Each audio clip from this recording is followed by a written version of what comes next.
Hi guys, and welcome back. So, on the bench I have,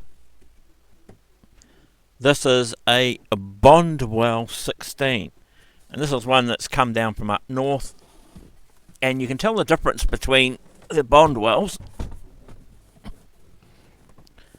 and that the 16 has the number 16, but it's also a grey label. The Bondwell 14s, they have the red label, so they're grey and red labelled rather than the all grey labels. The other difference being is that the 14 is dual floppy drive, and the 16 is a floppy drive and a hard drive. Other than that, they're mostly the same. They both CPM3. They have the modem ports on them, serial ports on them. They have the speech synthesizer built into them, and internally they're very, very, very, very similar. So, anyway, this one was working, as I told you in the intro, and then after running for a few minutes, it then turned around and just comes up with a orange screen on it, and the raster lines, and it doesn't come up, but it did come up and say CRT error. Now, what I'm going to look at doing, because this actually powered up and was running before it came down, I'm not going to worry about running it through my light bulb tester to make sure that it doesn't blow any fuses, so I'm not going to worry about that. But what I'm thinking I'm going to do is I'm going to open it up and check it, because it was running and then it went downhill. I think I need to open it up and check it. You'll see on my other Bondwell video that I did some of the bodges they did inside, where some of the wires were soldered, then bent over to two wires, and then bent over on the pins, and then they put the plug on top of it, and it was like, why do that? So anyway, I think the best thing we can do is open this up and have a look and see what's going on inside this. Now, these were termed as a luggable, which is the pre-laptop type thing. You see some pictures in the books of people hanging on to them down by their sides and swinging them backwards and forwards. If you want to lose an arm, do it. If you don't, I wouldn't do it. They do weigh a bit.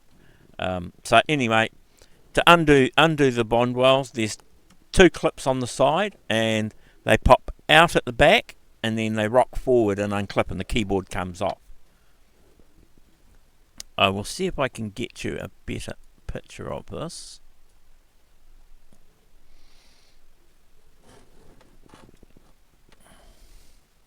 Right. So these are the clips on the side here, and they pop forward and then they clip out. They're not mechanical in nature, they're just moulded plastic. You have to be gentle with them because they do break. That's one thing to remember. So I'll just undo the other side, and then you gently pop it forward and the keyboard will come off and drop down. So I'll just make the top one a bit bigger for you so you can actually see me taking it down. So that's it, the keyboard comes down. The keyboard's plugged in at the top. There's a plug in the keyboard here, and that unplugs, and the cable actually goes inside the case through a hole in the front here. So the keyboard's unplugged. It's a 9-pin D arrangement on the keyboard, and these have you push these buttons down and it locks the feet out so it can raise them on a angle for you, so it's easier to use when you're typing. But here we are. Now this is the Bondwell 16 internally.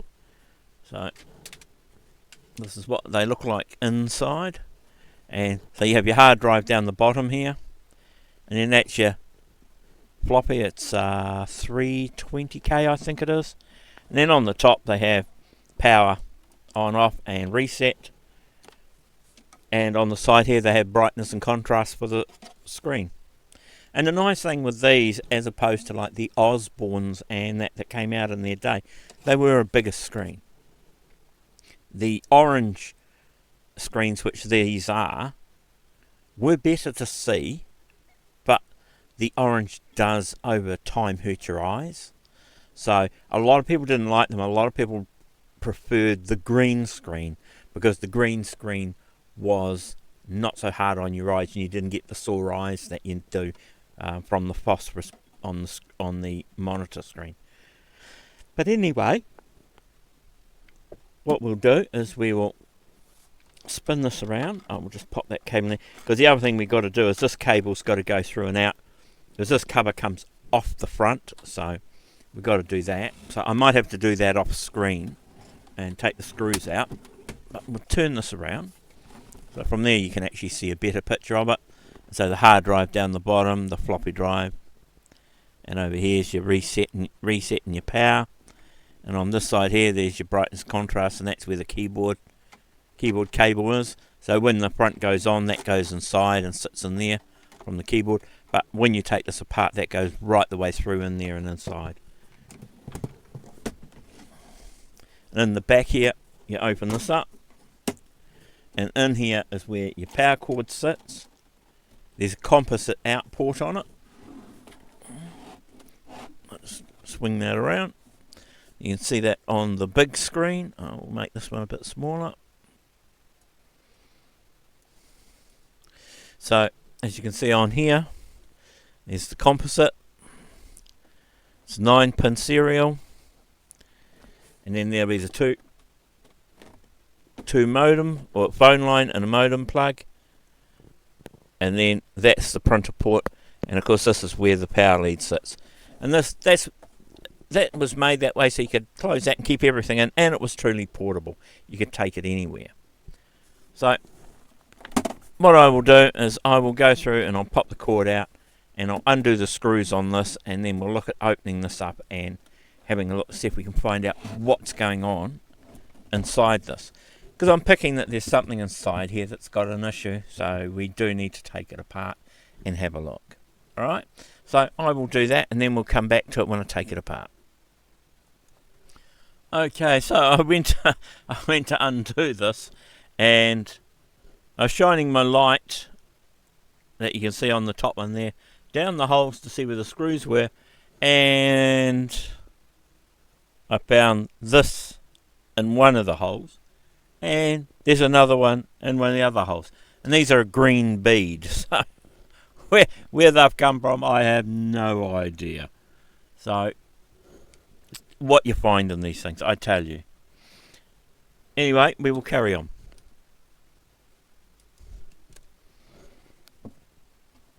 And number 2. I don't know, some kid was playing with beads or something and it's gotten into there, I don't know. Anyway, we will carry on. Okay guys, so I've got the top off it. Now, to take these apart, there are 6 screws underneath. 2 in either corner, 2 in the middle, plus across the front here, there's 3 at the top and 3 at the bottom. You've got to undo those, otherwise you're not going to get it apart. Once you get all that done, then you gently wiggle it back, and at the back, I'll just move this forward so you can see it. This is the printer port, and it has the latches for locking the printer cable into here. Those, you've got to wiggle it around those to get it to pop out of them, because they do compress down a little bit. But you've got to wiggle those around, move it around, then it will pop back and up, and you can take the top off. So that's all done now, so that's all off. So this part will come off it easy enough. I'm picking, it's not an issue on, that's the main board. That is the hard drive controller and the floppy drive controller, and underneath here is the CRT. Now it could be one of these connectors on the side here that's got an issue, and with some of these, as with like the K-Pros, with some of these connectors that are on the boards tend to get dry jointed at times, and that can cause you issues. But I think what I'm going to do is I'll unscrew these boards, and this is a bit like the Spectra video. This is a pain in the backside. It's that clear cable with the wire through it. I'm not going to make up cables for this. It's only a little short board with that. and it can all unplug off it. So I'll take the hard drive off, I'll take the floppy drive off, and that's the reset button. Power goes down the back here, because that's the other thing I want to do is in the back of these, in the very back and around here, that's the power supply, and it goes like that along that way. You've got to take all this out to get to that. It's a real pain. I found this out when I did my 12 and 14 myself, and this is where when I'll break it down, and then I can show you where some of these, maybe they've done it in this one, maybe they haven't, but I find that they've soldered some wires onto the header plugs and then bent them and then put a plug on the end of them. I don't know why, whether they were having issues with the contacts or something, I don't know. Anyway guys, I will go through and I will take these two boards off. I'll undo these plugs so these can come out of the way, and then we can have a look at the board at the bottom. If we can't really find anything wrong with that, then we're going to have a look at these boards and see what's going on there. There may be something going on with this, with the hard drive controller, because he was saying it wasn't booting up or something. It may be the drive sat so long it's gotten sticky, so we may have to give it, massage it a little bit to get it to work again. And he said the floppy drive wasn't reading. Now this is the standard that they used in a lot of these, in the K Pros and that sort of thing, the TAC drives. Now this is an FB503, which is a double-sided. The FB501 is a single-sided drive. These had an issue with the main controller board on the top of the drives, and that the capacitors would leak and they would rot the boards. I did a whole pile of these some years ago. There's about 4 or 5 of them, and I had to go through and clean them up, fix tracks, and replace the caps on them. So I have a whole pile of caps, so I can probably pull this one out and we can go through doing that as well. So this may become a multi-part video, and that we're going to do different things to it. I think at this stage, what we should do, take the boards out, put them aside, and I think check the power supply. The power supply will be the main one I would do, because these have reefers in them, and the reefers do go. They're not essential for the machine, but they take out any ripple that's in the machine. So any ripple in the power or anything like that, they smooth that out and take that out. So I'm thinking that boards out, power supply out, and we'll check the power supply over and see if that's okay.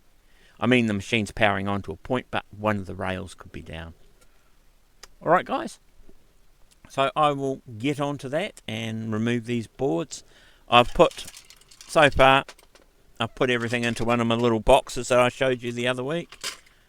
Those are the 2 feet on the bottom. You don't need to take them out, but it's just something else to catch and break, because they are plastic. And I thought, no, I will take them out as well. So that's why they're in here.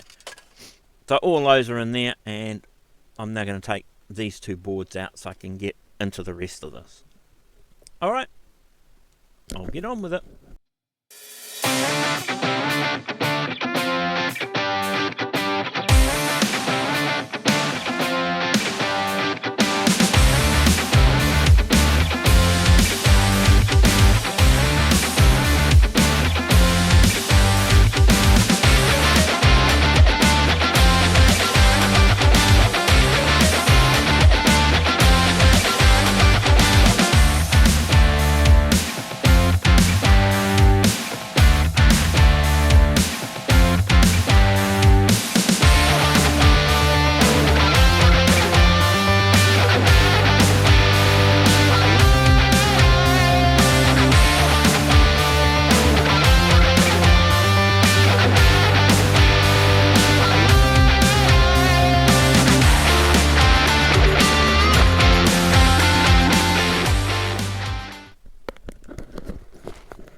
Right, so we've got the board off, and I've popped off the power connectors out of here. Now, to get the power supply out, I'll turn this over, and we've got these 4 nuts in the bottom, and that holds it to the plastic frame. And inside here, I've popped the power connectors off so it gives me a bit more room with the cable to move it. The main power connector is in here, that goes onto the board. This is where I had a problem with mine. Some of these cables were soldered onto that plug, and some of them were just on that cable. So what I had to end up doing was unscrewing this power block and the power switch and take the whole thing out and try and thread it through the hole, and it was a nightmare. But anyway, I will have a go at undoing these bolts, and we'll see if we can get it out, and hopefully this one is all just plug in.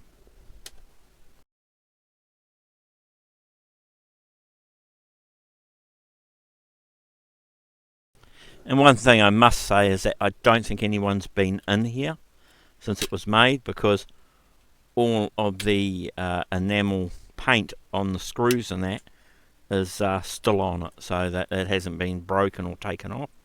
The only time it's doing it is when I'm undoing it now, so it doesn't look like it has been opened and played with at all, which is a good sign, because half the problem is you get these and people have had a go at trying to fix them themselves, and there's not a lot of information about the Bondwells on the internet.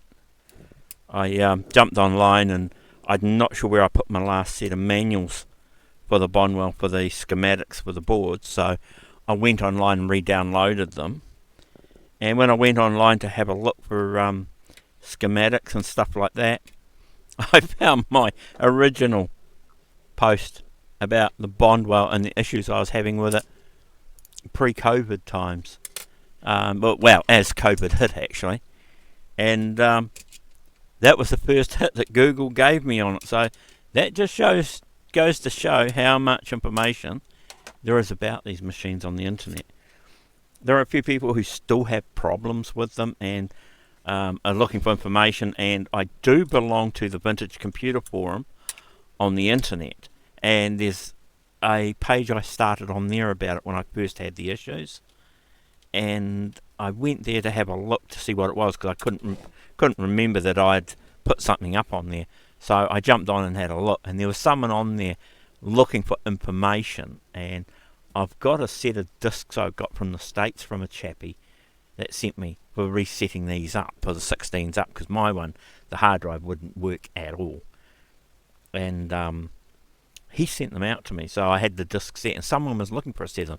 So I messaged them back while I was online in the weekend and said to them, look, I'm doing another one of these, and what I will do is I will archive the discs up and the information I have and stick it on the forum website for him, so he knows where it is.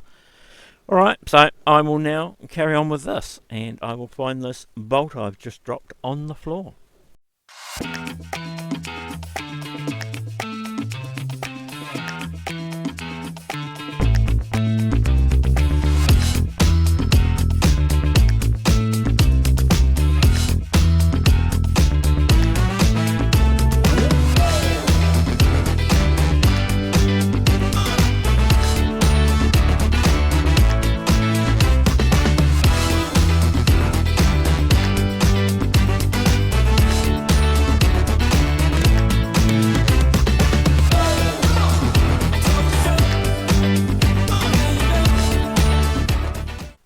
Okay, so now that I've got that out of the back of here, with these pins here, I've got the two headers off, which these ones aren't soldered on, which is good.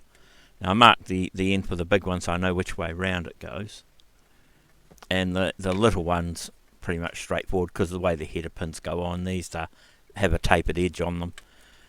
But the fan connector, the little fan connector that's in the power loom, is soldered to the bottom of this, of the power supply. So I am gonna have to snip the cable tie that holds this one, that holds this little, the one that holds this little one. I'm gonna have to snip the cable tie down in here so I can release that off the bottom of this board. And then to get this as another plug that's in here, I have to undo those two bolts and those two bolts, which go through to these brass ones on the back of the case. Now these are the ones that went through the plastic here, that the bolts went on the other side.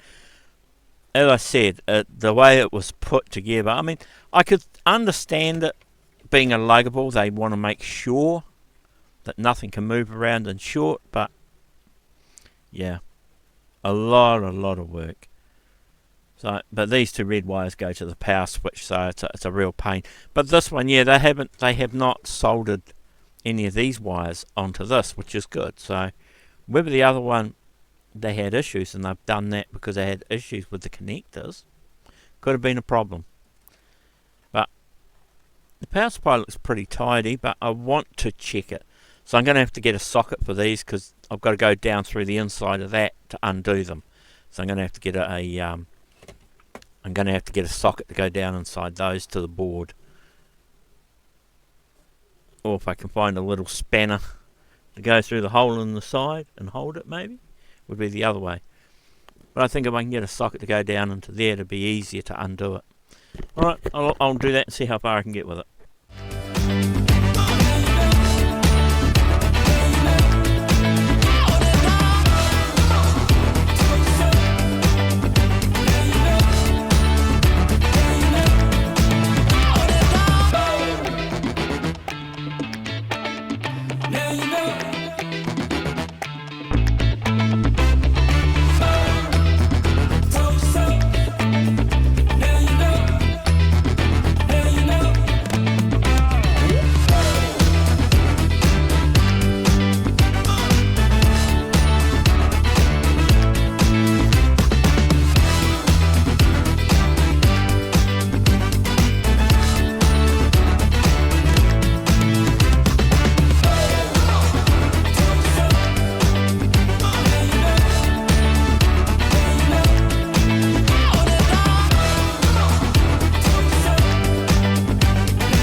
Right, so what I was doing there, I was just taking down, on the board it actually has the voltages for what's on what pins, and it starts from pin 1 here, and it's 1 and 2 are 5 volts, and then it had 3 and 4 as RTN, and then it had 5 and 6 is plus 12, 7 is plus 12, 8 and 9 is RTN, and 10 is minus 12.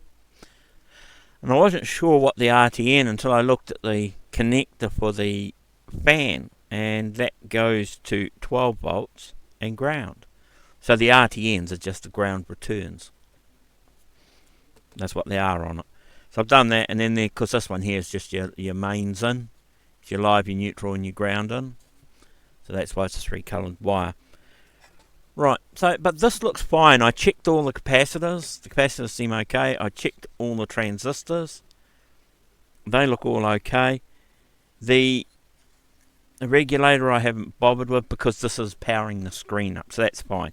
I just wanted to check all the voltages on this connector here to make sure that they're all okay. And looking at the solder on it, there's no dry joints or anything on it.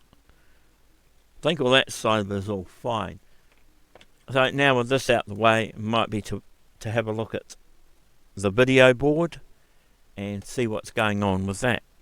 So we'll move this one out the way and we'll have a look at that one.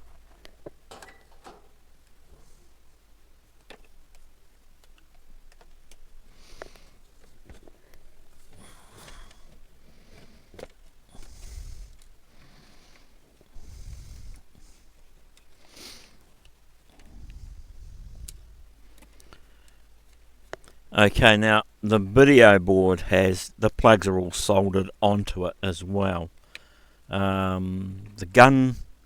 ones with the gun on the tube aren't. But all of these connectors that go to the pots and that came up to the top board. All of these are actually soldered on the baseboard. Let's have a look. It doesn't really look to be. The only thing that might be a little bit weird is this one here, this cap here.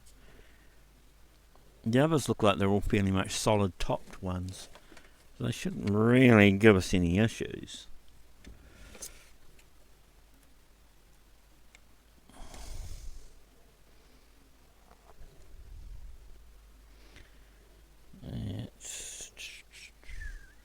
contrast and your brightness goes up there.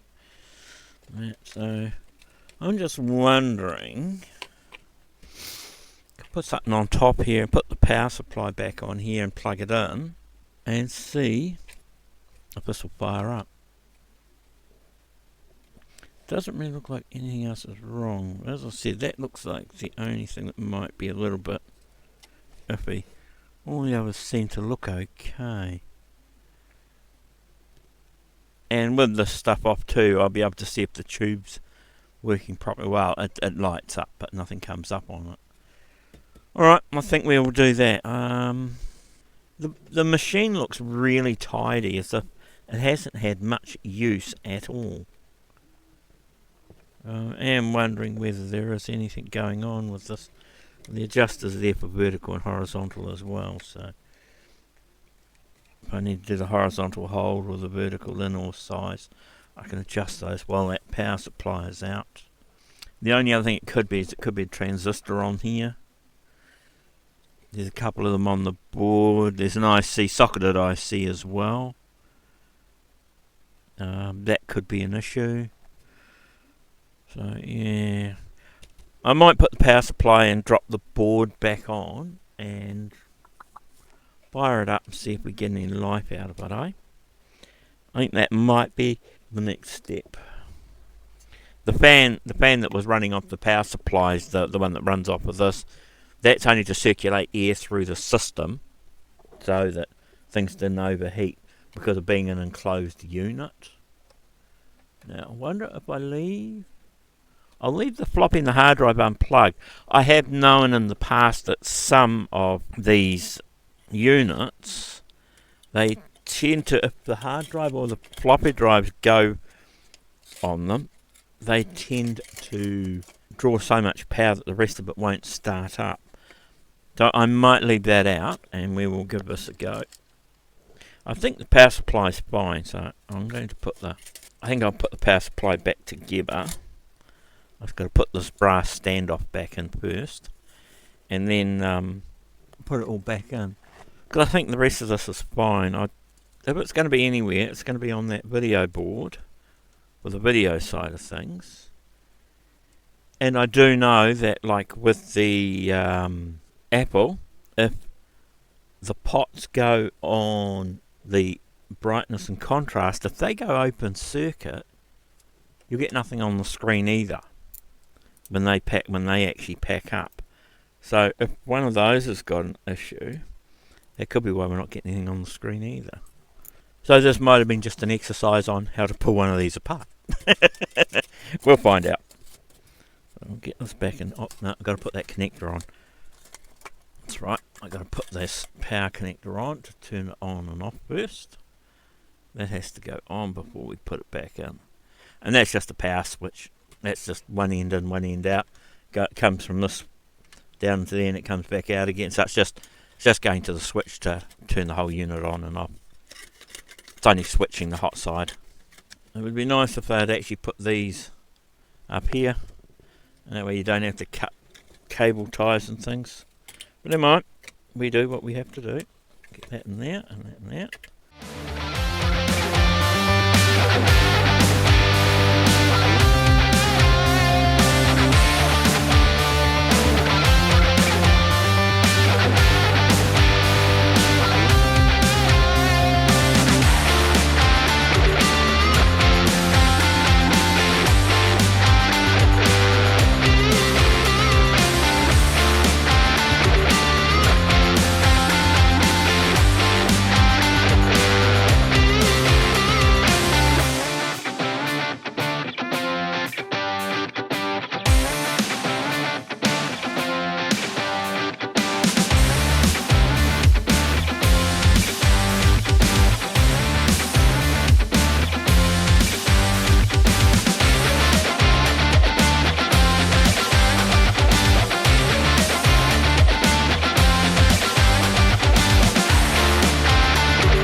So let's ground. To worry about that. But now I can always put a clip on that and clip it to the case. What I want to do is to check the voltages on here to make sure I'm getting the right voltages out. So I think if we put some power in and turn it on, then we should be able to see what we got coming in on here. I will put this through the light bulb tester just in case. I'll do these top ones up. I haven't done these top nuts up yet, so I'll do those top nuts up just so they're tight.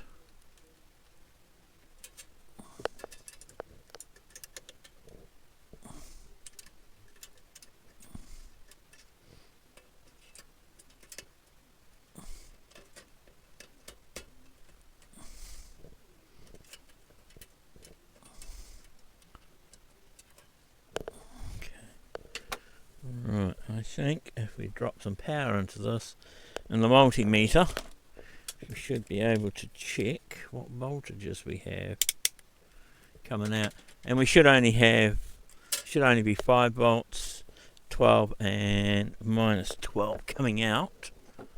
I'll just hook up that earth too before I chuck any power onto it.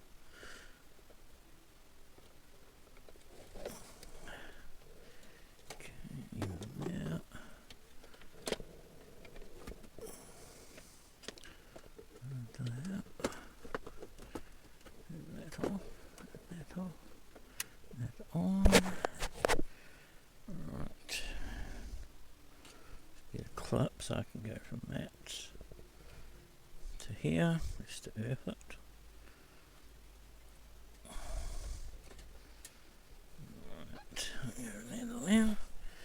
The only thing it should be running is the power supply, because I haven't got any output going to the screen or the board or anything like that. So multimeter, we've got that set to volts DC. So if we turn U on, okay, and we turn U on. Okay, so all things going correct, the middle one should be negative. That should be 5 volts. Yep. It's a little, well, mind you, there's no load on it. 5.8, 9. No load on that. The next one should be 12.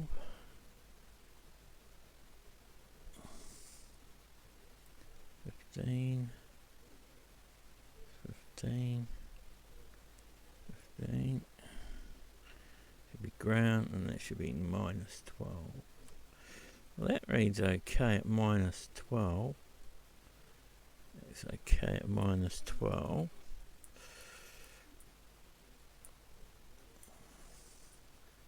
It reads 12.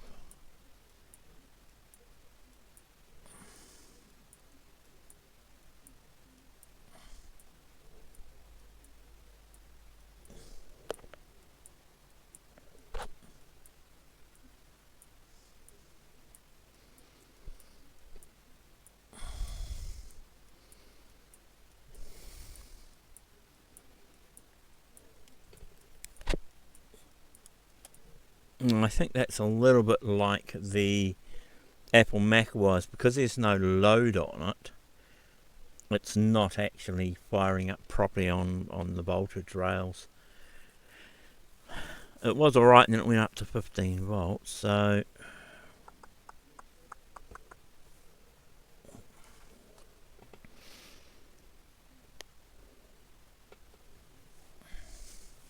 just wonder if we put a load on it with a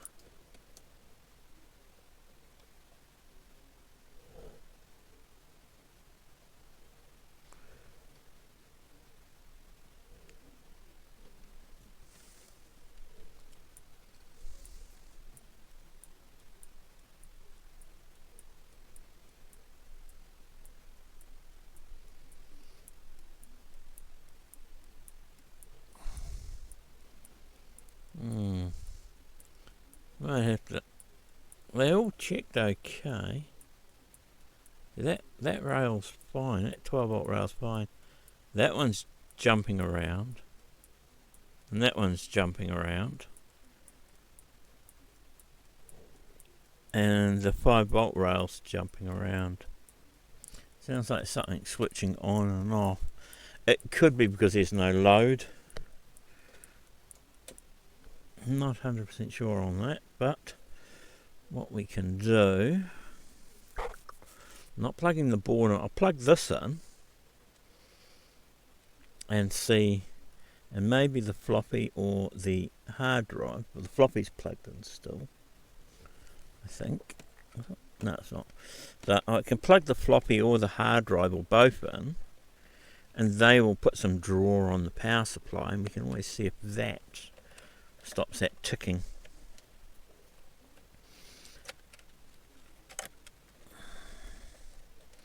And of course, it's a matter if I can plug these back in with them on top of each other. Yep, that one's in. Hard drive, and that one's the floppy. It's a bit shorter, so I might leave the floppy out. I'll leave the hard drive on. I'll try and move this around. It's got to be careful. I don't want to get it near the tube. So I don't want it sitting any on the tube, or that where it can actually get a short. That seems to be alright there. Nothing shorting anywhere there, so let's give that a go.